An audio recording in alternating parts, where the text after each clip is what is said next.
Краката ви оттичат от известно време и се чудите дали причината са разширените вени. Истината е, че оттокът може да има различни причини. Долните крайници могат да оттичат по различен начин при различни заболявания и не всеки отток е венозен. При разширени вени или венозна недостатъчност оттокът обикновено е по-силен вечер около глезените и често е съпроводен с напрежение и тежест. При сърдечна недостатъчност оттокът е двустранен, може да е придружен от задух и лесна умора.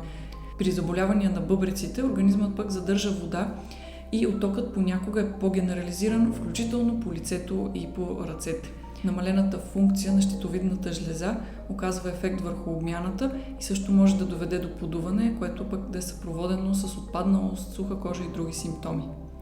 Лимфният отток възниква при нарушение на лимфната циркулация и може да е първичен, когато е свързан с вродени особености или да се развие вследствие на друго заболяване, операция или пък травма. При тромбозата оттокът често е с внезапно начало, болезнен и едностранен. Това изисква бърза оценка от лекар и правилна терапия.